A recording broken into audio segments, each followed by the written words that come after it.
Okay, loops पे बात कर रहे थे हम अपनी लास्ट क्लास पे। जस्ट एक क्विक रिकॉल लेते हैं लूप्स के बारे में। लूप से एक तरह से कंट्रोल स्टेटमेंट है, जिसमें हम लोगों ने कंट्रोल स्टेटमेंट में 3 different types of control statements हमने देखा है पहली क्लासेस में। सिक्वेंशियल हमने देखा, देन ब्रांचिंग में हमने कंडीशनल स्टेटमेंट्स देखे। कंडीशनल स्टेटमेंट्स में हमने इफ एल्स को यूज किया, देन स्विच केस और टर्नरी ऑपरेटर। ये तीनों जो different type of conditional statement है उनमें हमने उन पे काम किया। ध्यान आता है अनकंडीशनल। अनकंडीशनल में हमने सिर्फ आई थिंक 2 को यूज किया। हमने ब्रेक को यूज किया है, हाँ रिटर्न को यूज किया है और ब्रेक को यूज किया है। ब्रेक हमने यूज स्विच केस पे, ओके। और ब्रेक सिर्फ 2 ही जगह यूज हो सकता है, एक स्विच केस पे यूज हो सकता है और दूसरा लूप पे। अभी हमारा गो टू बचा है, कंटिन्यू बचा है।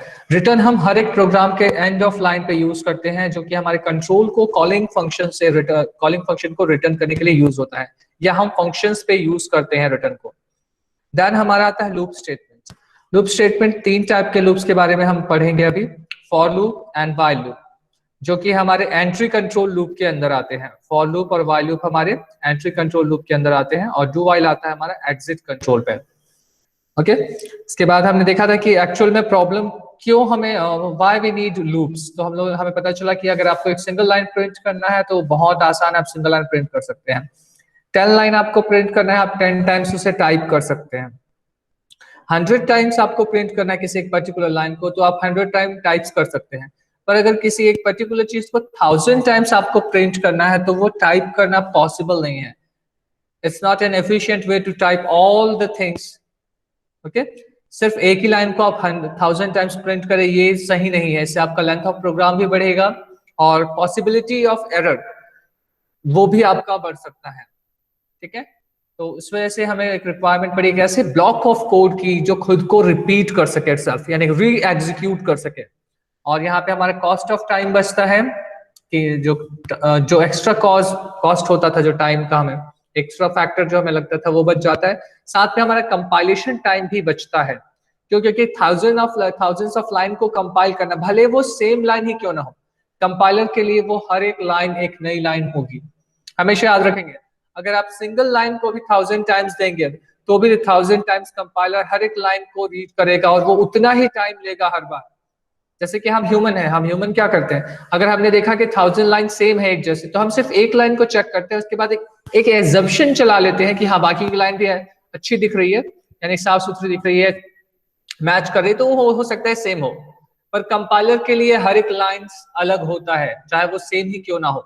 वो हर एक लाइन को कंप्लीटली चेक करेगा और रीड करेगा, और हर एक लाइन पे वो उतना टाइम देगा, ठीक है।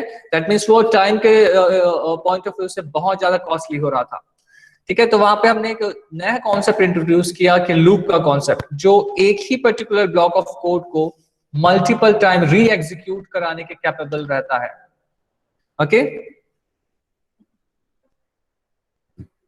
एक सर्कल जैसा वहां पे एक स्ट्रक्चर क्रिएट होता है, कॉल करेगा, रिटर्न करेगा और खुद को फिर से रिकॉल करेगा। वो तब तक ये प्रोसेस को ये करेगा जब तक एक स्पेशल केस उसे ना मिल जाए, ओके। अब उसके बाद एलिमेंट्स ऑफ लूप देखते हैं। हमने उस दिन आई थिंक 3 एलिमेंट्स के बारे में डिस्कस किया था, पर एक लूप पे बेसिकली 4 एलिमेंट हो सकते हैं। पहला उसका काउंटर वेरिएबल हो सकता है। हाँ देखो, ये जो नेमिंग्स है, जो काउंटर वेरिएबल है, टेस्ट कंडीशन है, या इंक्रीमेंट और डिक्रीमेंट है, या बॉडी ऑफ लूप है, ये मेरे वर्डिंग्स हैं। मे बी आप अगर कोई दूसरा बुक रेफर करते हैं तो बुक में थोड़ा सा डिफरेंट होगा, पर हाँ कॉन्टेक्स्ट सेम होगा। जिस चीज को मैंने काउंटर वेरिएबल रेफर किया है उसे वो इनिशियलाइजेशन के नाम से रेफर करेगा। हम देखेंगे कैसे है। टेस्ट कंडीशन को वो टेस्ट कंडीशन के ही नाम से मे बी थोड़ा सा चेंज कर सकता है वो।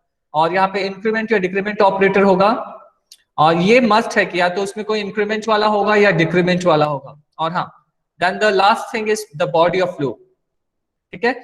जिस पर्टिकुलर लाइन को आपको एग्जीक्यूट करना है, जिस पर्टिकुलर ब्लॉक को यूज करना है, वो बॉडी पे आएगा।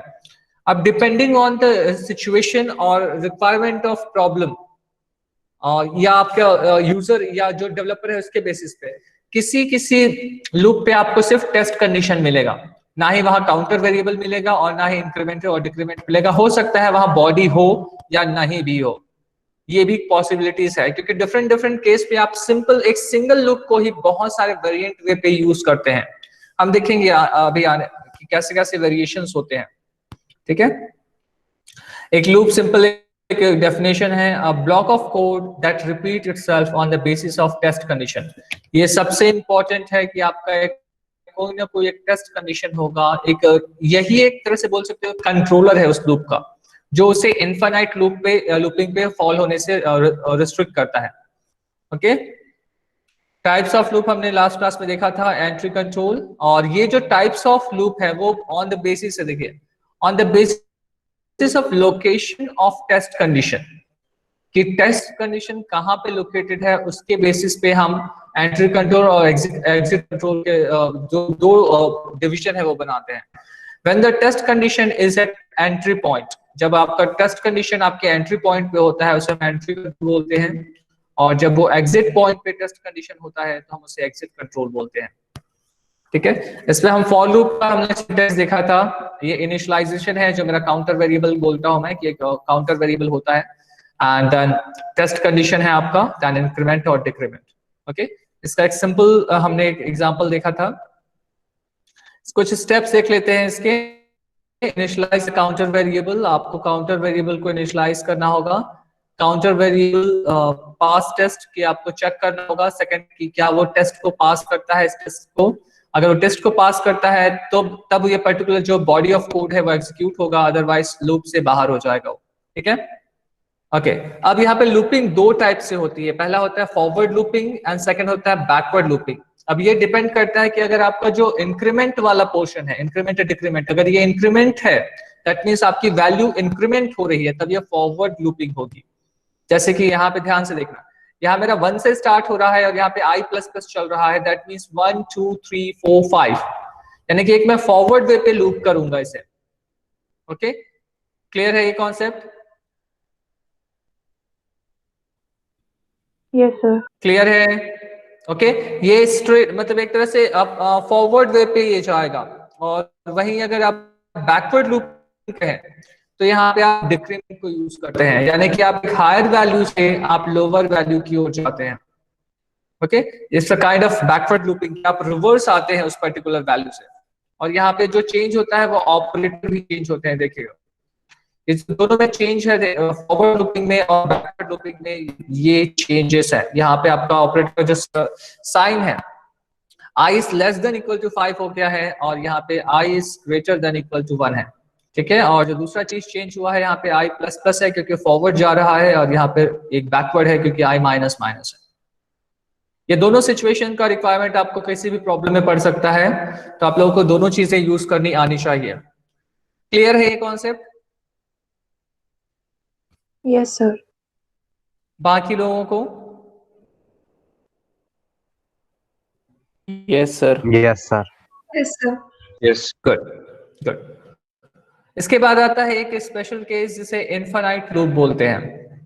ओके, यहाँ पे देखो स्ट्रक्चर थोड़ा सा मैंने डिफर किया है, स्ट्रक्चर यहाँ पे मैंने इंक्रीमेंट या डिक्रीमेंट नहीं लगाया है, उसका एग्जांपल मैंने यहाँ पे दिया है, i equals to 5 and i is greater than equal to 5।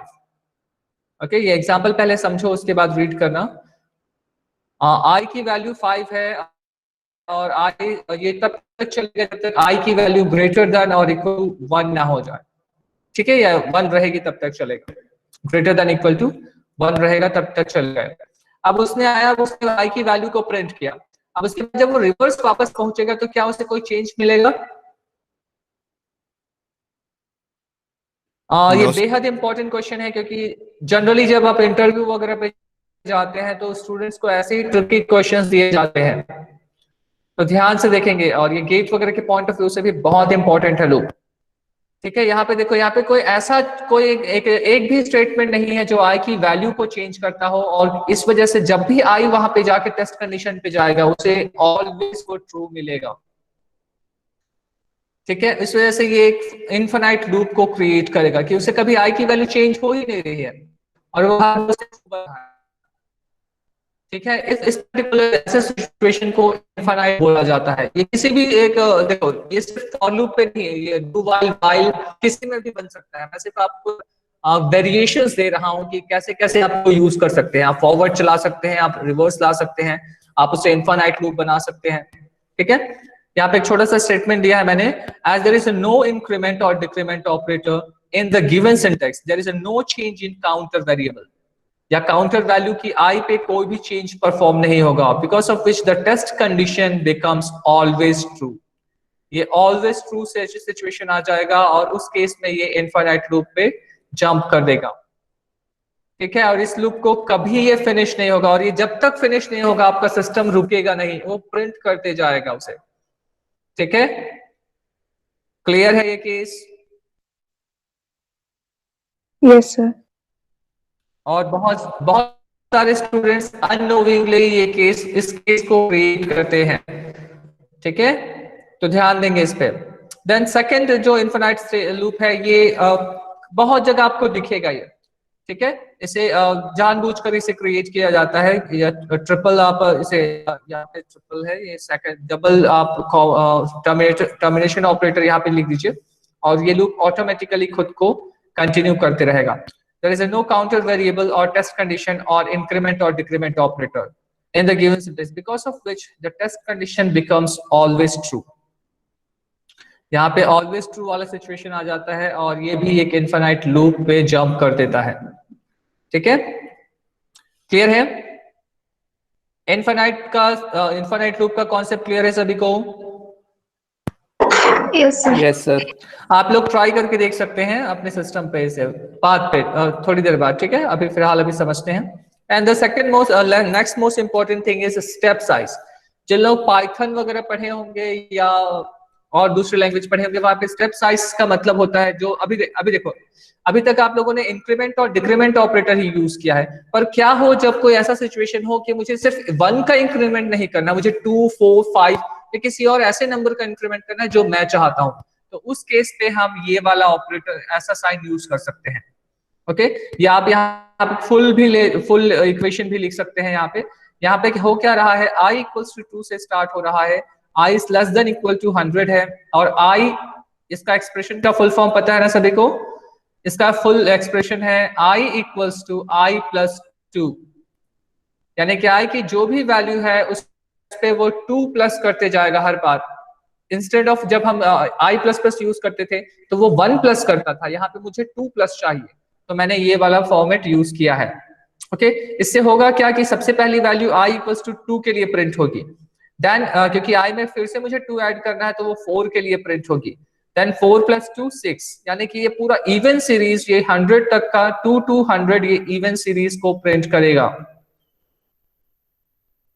Clear हुआ ये कॉन्सेप्ट? थोड़ा सा एक बार इसको हल्का सा रीड करेंगे इसे, क्योंकि ये बेहद इंपॉर्टेंट है, क्योंकि ऐसे क्वेश्चंस आते हैं, ठीक है। क्योंकि वो हमें, आपको जब भी लूप का कोई क्वेश्चन मिलेगा आपको इंटरव्यू पे या गेट पे, आपको स्ट्रेट फॉरवर्ड लूप नहीं देगा, वो कोई ना कोई उसमें मैनिपुलेशन रहेगा ही रहेगा।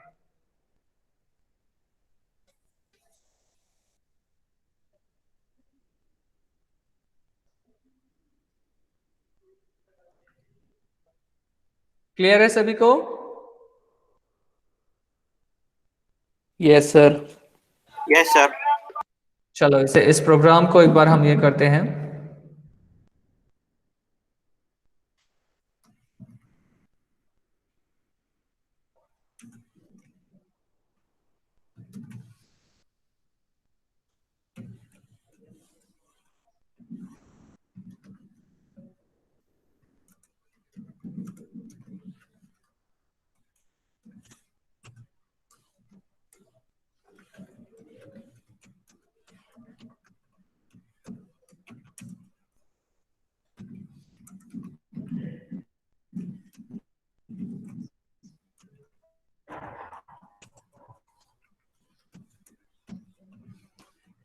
ओके मेरा बेसिक स्केलेटन है। अब मैं क्योंकि मुझे एक आई चाहिए होगा, मैं इंट आई ले रहा हूँ, ओके। अभी मैं सिंपल 1 to मैं प्रिंट कर रहा हूँ इसे 2 to 100 के लिए, 2 to 100 तक के लिए आप लोग इसे वेरिएबल बनाएंगे, दैट मीन्स इसे किसी भी एक लिमिट तक का सेट वो आप लोग करेंगे, ओके।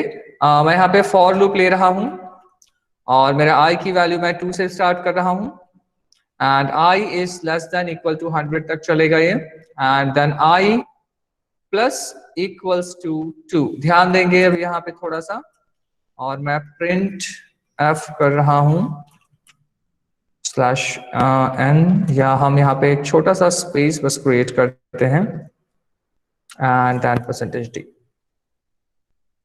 और यहाँ मैं प्रिंट करता हूँ आई की वैल्यू को। क्लियर है प्रोग्राम? सिंपल इस प्रोग्राम है ये, जो मुझे सारे जितने भी इवन नंबर हैं बिटवीन 200 ये मुझे पूरे इवन नंबर्स को प्रिंट करके देगा। G++ even val dot C compile हो गया मेरा, और ये मेरा क्लियर है। 200 जितने भी इवन नंबर्स हैं 2, 4, 6, 8, 10, 12, 14, 16, ठीक है, जितने भी इवन नंबर्स हैं उसने सभी इवन नंबर्स को प्रिंट किया है।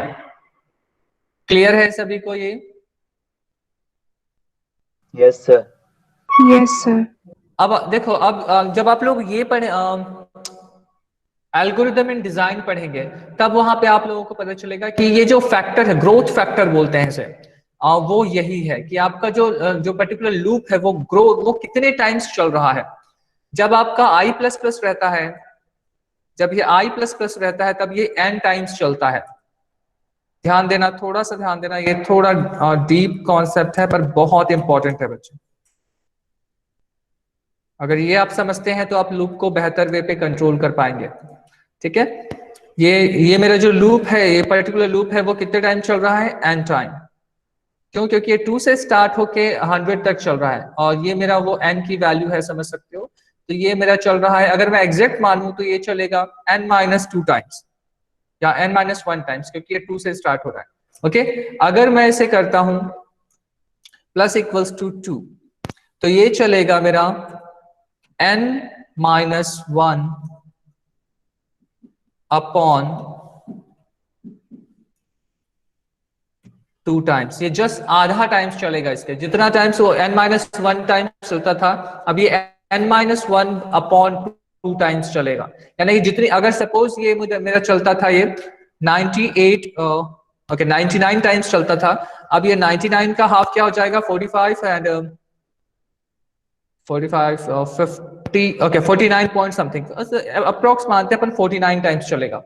तो इस केस में देखो, जो उसका नंबर ऑफ ये था, ये जो अगर सपोज वो 1 टाइम चलने के लिए 1 यूनिट ऑफ टाइम लेता है, 1 यूनिट ऑफ टाइम लेता है मेरा एल्गोरिथम 1 टाइम चलने के लिए, तो यहाँ पे ये टोटल कितना यूनिट ऑफ टाइम लगा देगा? 99 यूनिट ऑफ टाइम। ओके, और यहाँ पे उसको टाइम क्या ले रहा है? वो 49 यूनिट ऑफ टाइम। तो आपका जो एल्गोरिथम है वो ऑप्टिमाइज हुआ कि नहीं हुआ? सर है ना? तो ऐसे ही हम यहाँ पे करते हैं, और इसी को ही फैक्टर बहुत सारे होता है। फिर यहाँ पे लॉग टाइम निकालते हैं, n log n टाइम्स चल रहा है ये निकालते हैं, n स्क्वायर टाइम्स। अब जब हम नेस्टेड लूप का कॉन्सेप्ट पढ़ेंगे, तब वो वहां पे हम देखेंगे कि एक लूप आपका n into n टाइम्स चलता है, दैट मीन्स इसे n स्क्वायर बोलते हैं। ठीक है, बस मैं एक बेसिक आपके ब्रेन पे एक प्लॉट क्रिएट कर रहा हूँ, एक पॉइंट सेट कर रहा हूँ, ताकि जब आप हर सेमेस्टर में उन चीजों को और डेप्थ में पढ़ेंगे, तब आप रिकॉल या कनेक्ट कर पाएंगे कि हाँ, हमने सी की क्लास में कुछ ऐसा देखा था। ठीक है, जितने भी आपके एल्गोरिदम्स हैं सभी का एक टाइम कॉम्प्लेक्सिटी निकलता है, और वो यही है कि वो कितने बार चल रहा है। जब हम एक सिंगल लाइन की बात करते हैं, सिंगल लाइन का टाइम कॉस्ट की, तो उसे 1 यूनिट ऑफ टाइम बोलते हैं। पर जो लूप दिखता नहीं है, लूप क्या दिख रहा है यहाँ पे? 1 लाइन 2 लाइन, सिर्फ 2 लाइन दिख रहा है, पर क्योंकि ये रिपीट करता है इटसेल्फ को, वो क्रिएट कर देता है कि वो n टाइम्स, यानी कि n यूनिट ऑफ टाइम उसे रिक्वायरमेंट होगा। ओके, इसलिए आपका प्रोग्राम कंपाइल तो बहुत जल्दी हो जाता है, पर उसे एग्जीक्यूट करने के लिए टाइम बहुत लगेगा। ठीक है, कॉन्सेप्ट कनेक्ट कर पा रहे हैं? Yes, sir. किसी को कुछ डाउट है अभी तक? सर यहाँ तो लेकिन जल्दी एग्जीक्यूट हो गया ना।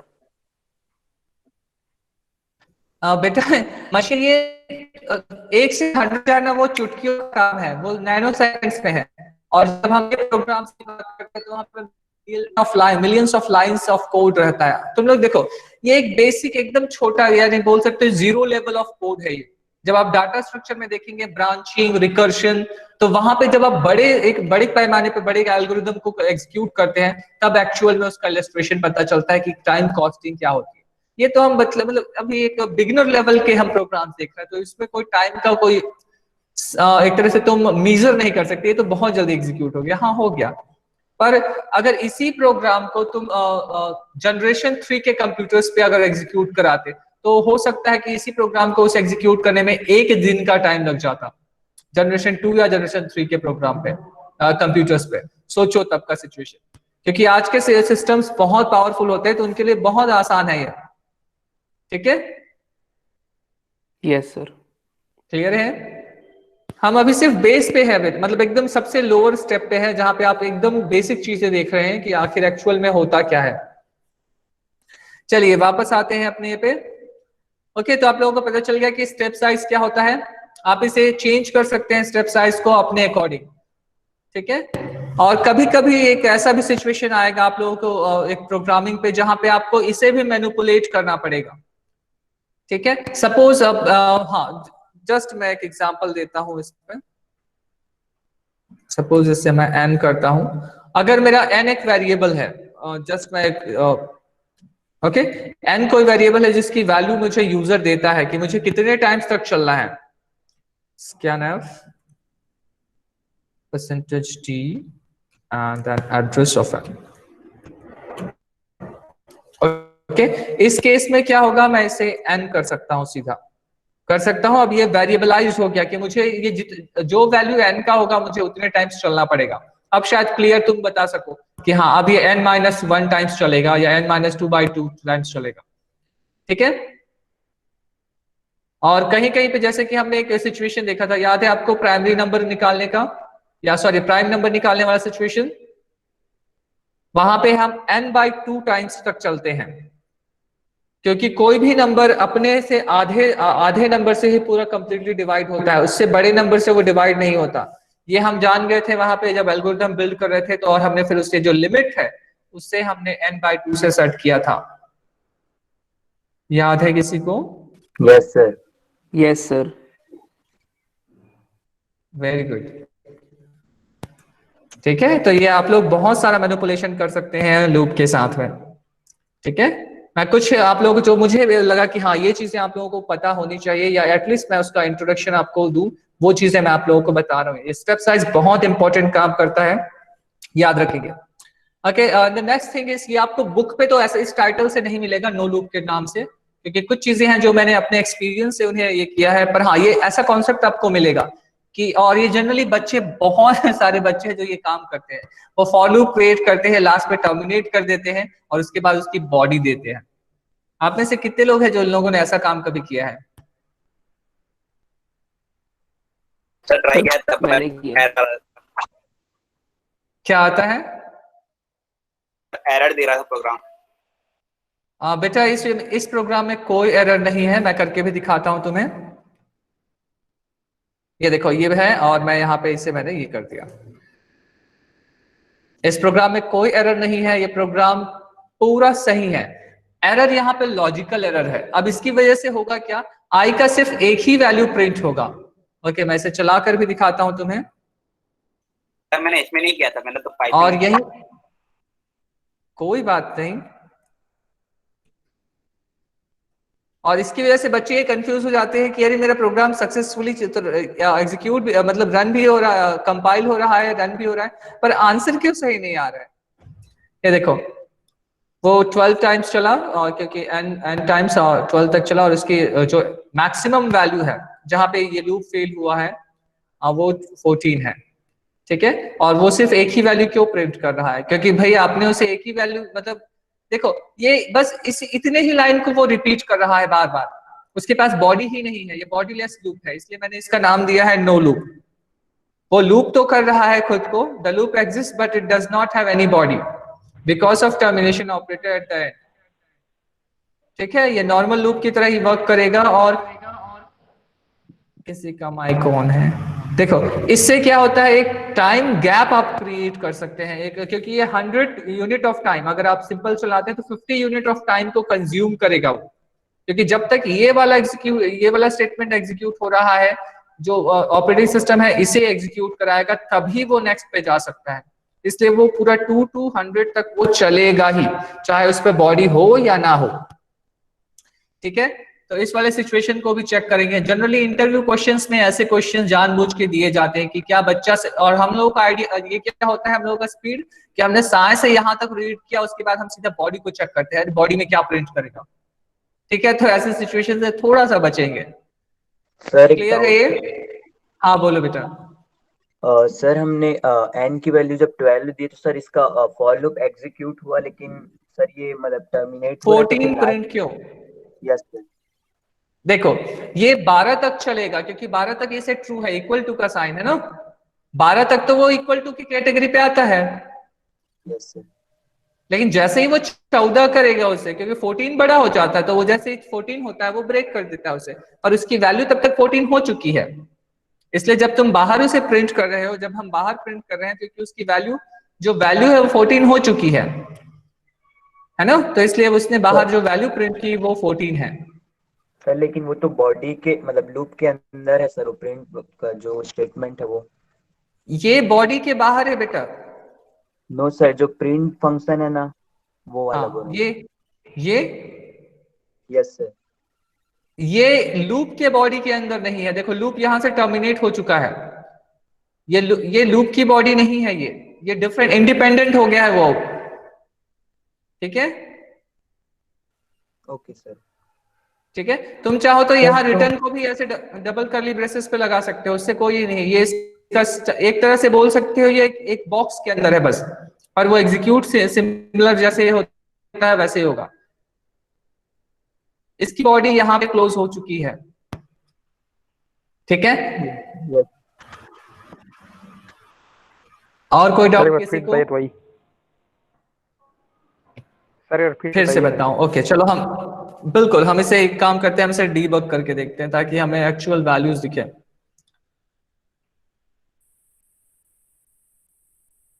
हम इसे यहाँ पे लाते हैं एंड यहाँ से लेते हैं, यहाँ से। ओके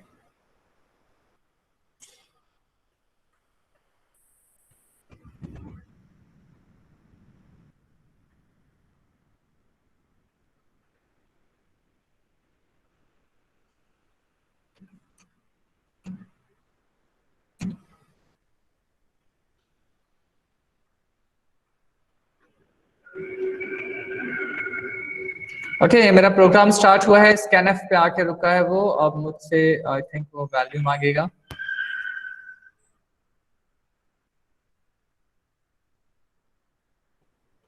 ओके मैंने यहाँ पे वैल्यू 12 दिया है, और जैसे मैं 12 देता हूँ, देखो यहाँ पे n की वैल्यू 12 हो चुकी है। ठीक है, n की वैल्यू 12 है, और ये फिलहाल अभी यहाँ पे 0 है। मैं नेक्स्ट पे करता हूँ। ओके, और ये बहुत ज्यादा फास्ट कर दिया उसने। देखो यहाँ पे i की वैल्यू 12 हो 14 है, n की वैल्यू 12 है, और ये फेल हो चुका है। और इस लाइन, ये इतना फास्ट है इसके लिए, मतलब और एक तरह से बोला जाए तो 2 to 12 जाना इसके लिए बहुत फास्ट है। इसकी वजह से ना, देखो अब ये इस 14 के बाद वो वापस नहीं जाएगा। देखना 14 के बाद, देखो उसने 14 के बाद वो वापस लूप पे नहीं गया, क्योंकि लूप तो यहीं पे फिनिश हो चुका है, वो सीधा 17 पे जंप किया उसने, और 17 के बाद 18, और उसके बाद खत्म। मैं इसे एक बार फिर से रन कर रहा हूं, आप लोग ध्यान से देखेंगे।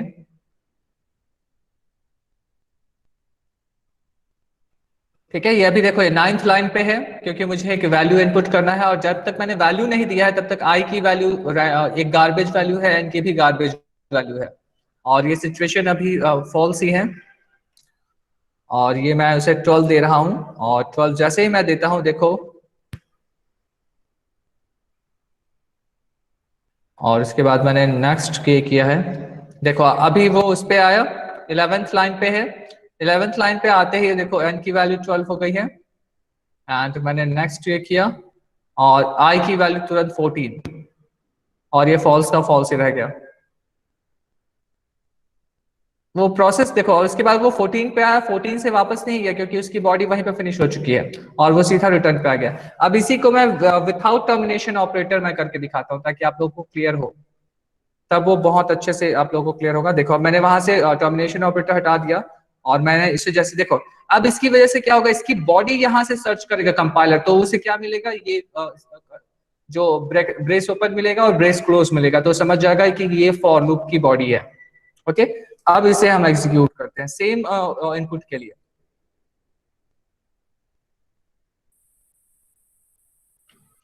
मैंने वहां से 12 इनपुट दिया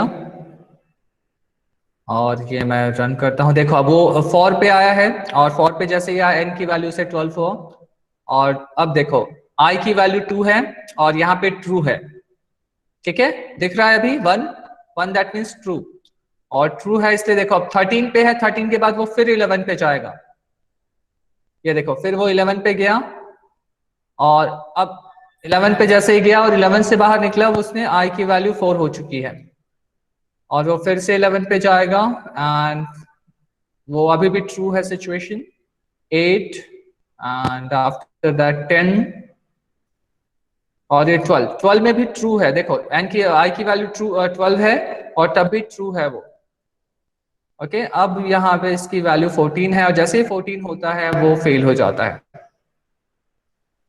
क्लियर है। और जैसे कि देखो फेल हुआ इसलिए वो 13 पे नहीं गया, वो सीधे 16 पे जंप कर दिया उसने, क्लियर है सभी को।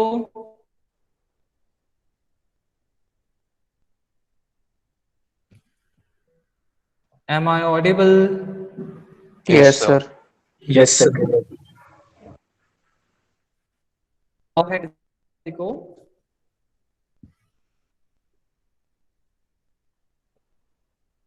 चलो वापस आते हैं, यहाँ पे नो लूप है। होप कि आप लोगों को नो लूप का प्रॉब्लम समझ आ गया होगा कि इसकी वजह से पूरा लूप आपका इतने में ही फिनिश हो जाता है, ठीक है। तो इससे भी थोड़ा सा अवॉइड करेंगे। हाँ कभी कभी इस पर जरूरत आपको पड़ सकता है जब आप हाई लेवल ऑफ प्रोग्रामिंग करें, क्योंकि इससे बेनिफिट क्या होता है, आई की वैल्यू आपकी इंक्रीज वैल्यू मिल जाती है आपको, ठीक है। एंड इसके आगे आपका वाइल लूप स्टार्ट होता है, ओके। वाइल लूप और फॉर लूप दो चीजें दोनों एंट्री कंट्रोल पे आता है। वाइल लूप का हम एक छोटा सा एक इंट्रोडक्शन देखते हैं, ओके। अभी है ना, टाइम है हमारे पास? यस सर, 5 मिनट है। ओके ठीक है। इसमें इनिशियलाइजेशन आपका बाहर कर सकते हैं और देखो इस लूप को ध्यान से देखना, ये लूप किस पे डिपेंडेंट दिखता है आपको, ये वाइल लूप का स्टार्टिंग पॉइंट है और ओके यहाँ पे थोड़ा सा मैंने गड़बड़ किया है, इस पे हम आते हैं और वाइल स्टार्ट करते हैं।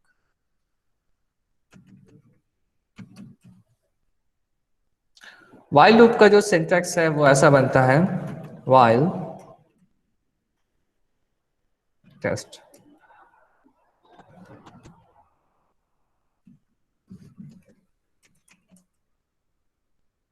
ये वाइल लूप का स्ट्रक्चर है, ठीक है। और ये टेस्ट कंडीशन है, ये टेस्ट कंडीशन अब आप पर डिपेंड करता है, उस टेस्ट कंडीशन को आप बाहर इनिशियलाइज कर सकते हैं और यहाँ पे इंक्रीमेंट या डिक्रीमेंट आप लगा सकते हैं।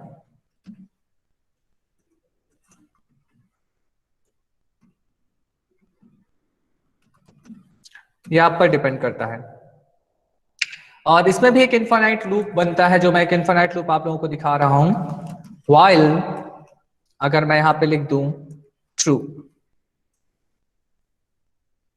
ये एक इनफाइनाइट लूप है क्योंकि ये हमेशा चलेगा, क्यों? क्योंकि यहाँ पे ट्रू है। यहाँ पे मैं प्रिंट कर रहा हूं printf हेलो, ये हमेशा चला है हो गया क्योंकि यहाँ पे हमेशा उसे ट्रू मिलेगा, क्लियर है। अब मैं सिंपल एक दिखा रहा हूँ आपको, 1 to 10 अगर आप लोगों को प्रिंट करना है, आई थिंक आप लोगों को पता होगा 1 to 10 प्रिंट करना वाइल लूप से। किसी को डाउट है इस पे?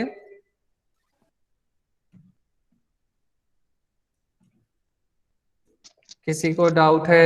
Sir no sir. Good, No, sir. ठीक है। मैं थोड़ा सा स्पीड अप करता हूं तो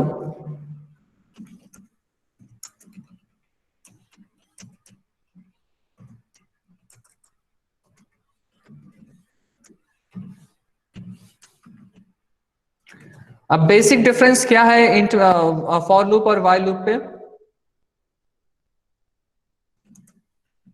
कब हम वाइल यूज करते हैं और कब हम फॉर लूप यूज करते हैं, कोई बताएगा?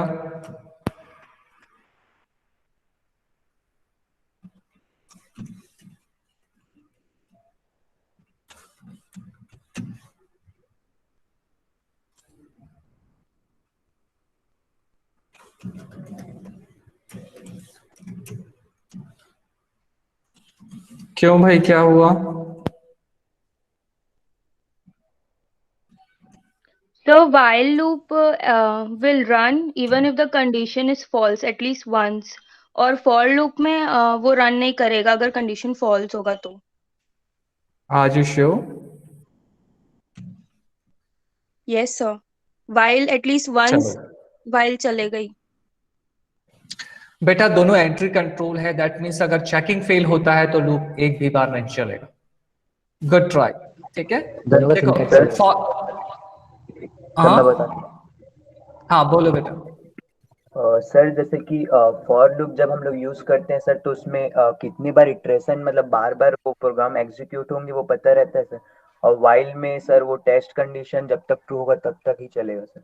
सर मींस वेरी गुड, हाँ बोलो बोलो। सर मींस फॉर लूप में पहले से ऑलरेडी नोन रहते हैं कितने बार इटरेशन चलाने हैं, और वाइल में वो जब तक कंडीशन ट्रू होगा तब तक ही चलेगा बस। गुड, देखो ये दोनों एंट्री कंट्रोल है, ये इसका मतलब ये फिक्स है कि अगर आपका टेस्ट कंडीशन फेल होता है तो वो एक भी बार नहीं चलेगा। ये आप लोग क्लियर सेट कर लें। अब जो मेन डिफरेंस आता है वो आता है कि जब आपको ये नोन हो, जब आपको ये साफ दिख रहा हो कि मुझे 100 स्टेप्स चलने हैं, तो उस केस पे आप फॉर लूप को प्रेफरेंस देंगे। क्यों? क्योंकि आपको क्लियर है कि आपको आई से एन तक चलना है, ठीक है।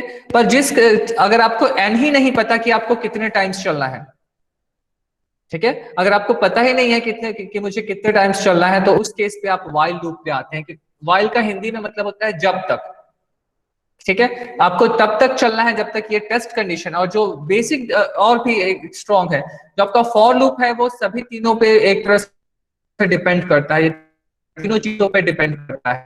आपका वाइल लूप सिर्फ आपके टेस्ट केस पे डिपेंड करता है मोस्टली, कि अगर आपका टेस्ट केस, अगर आपका पूरा अगर आप सिर्फ टेस्ट केस के बेसिस पे भी चलाना चाहें आप इसे चला सकते हैं, ठीक है। आपको इनिशियलाइजेशन की जरूरत नहीं पड़ेगी, वहां पे एक छोटा सा आपको एक कंडीशन चेक करना होगा, उसके बाद वो चला सकते हैं। या यहाँ पे थोड़ा सा कंफ्यूजन हो जाएगा, ओके। मतलब आपको जब पता नहीं होता आपको कि आपको कहाँ तक सर जाना है, क्लियर नहीं हुआ सर कंडीशन थोड़ा। आपको, हाँ मैं ट्राई कर रहा हूँ, इसलिए मैं खुद बोला कि हाँ वहां पे कुछ सर बेसिक बताइए ना सर। हाँ आ रहा हूँ बच्चे।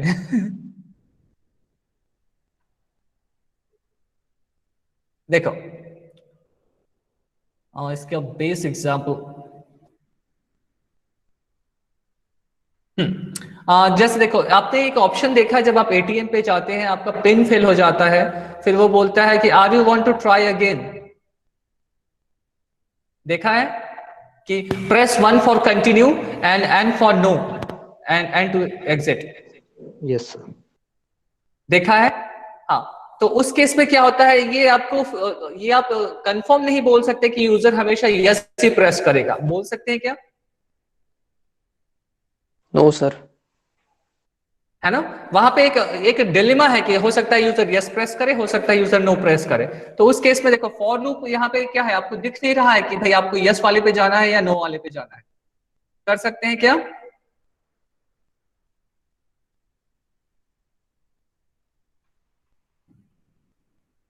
पर वाइल No, पे आप sir. वो चीज सेट कर सकते हैं। देखो और एक और चीज, मैं एक जो मेन जो एसेंस है लूप का मैं बताना चाहूंगा कि फॉर लूप, वाइल लूप और डू वाइल लूप ये सभी इक्विवेलेंट, लगभग इक्विवेलेंट पावर रखते हैं। मतलब जो काम आप फॉर लूप से कर सकते हैं वो आप वाइल से भी कर सकते हैं, और जो वाइल से कर सकते हैं वो फॉर से भी कर सकते हैं। पर हाँ, उसकी कॉम्प्लेक्सिटी डिफरेंट होती है। या हो सकता है कि वो वाइल पे वो सिर्फ 2 लाइन का हो, और फॉर पे जब आप करने जाए उसी को इंप्लीमेंट करने जाए तो वो 10 लाइंस का हो सकता है। इसी वजह से हम स्पेशल सर तो सिचुएशन पे उस पर, हाँ बोलो। सर जब तीनों सेम है तो तीनों को इतना अलग अलग बांटने का क्या जरूरत है, एक ही को यूज कर लेते हैं। वही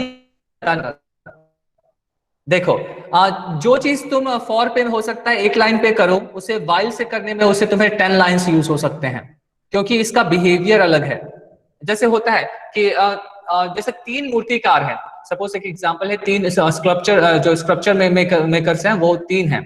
एक बंदा है जो गोल्ड में स्पेशलिस्ट है, एक बंदा है जो सिल्वर पे है, और एक बंदा है जो आपके आयरन पे स्पेशलिस्ट है।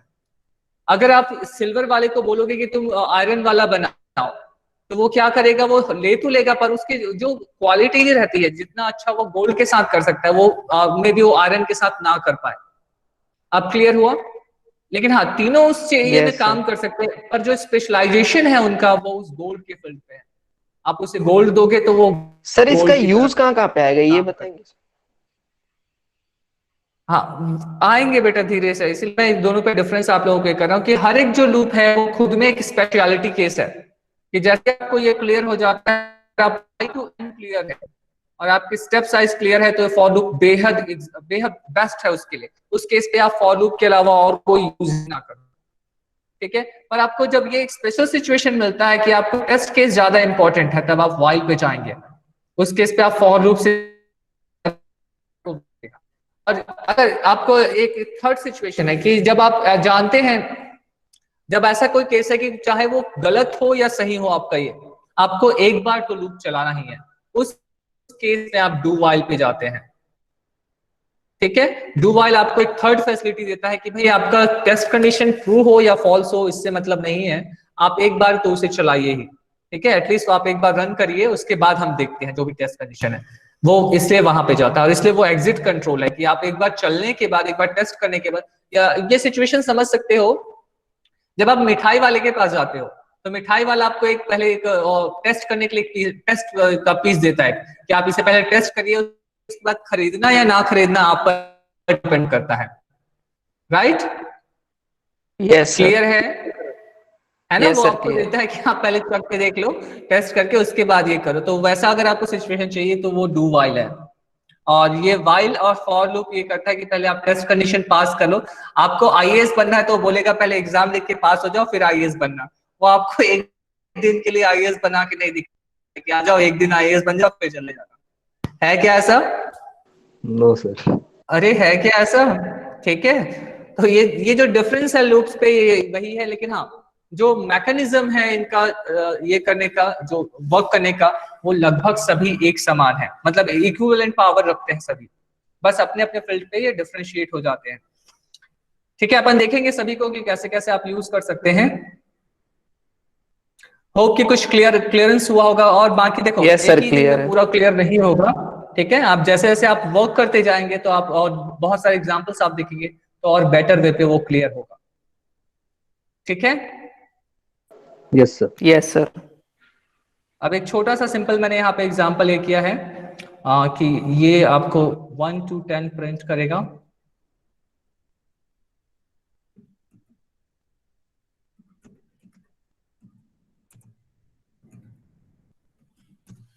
ठीक है, 1 to 10 प्रिंट कर रहा है, क्लियर है। अब देखो इसी में देखो, अब यहाँ पे मुझे यहाँ ये अलग इनिशियलाइजेशन बाहर मैंने किया, उसके बाद व्हाइल का केस आया, उसके बाद मैंने एक प्रिंट किया और आई प्लस प्लस मेरा यहाँ पे है। एक तरह से देखोगे तो ये इक्विवेलेंट है फॉर लूप के ही, है ना, लगभग उसी के जैसा ही है कि भाई आपने इनिशियलाइजेशन किया, इनिशियलाइज किया आपने, फिर टेस्ट कंडीशन आया, फिर लास्ट में आप ये करें, बस जो उसकी प्लेसिंग है वो डिफरेंट हो गई है। ओके, क्लियर है सभी को? Yes sir. Yes sir. Okay,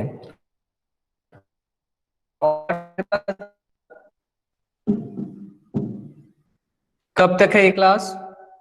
sir time up हो गई, 11:30 तक थी। सर टाइम हो चुका सर। ओके, हम इसे नेक्स्ट क्लास में कंटिन्यू करते हैं तो ओके सर।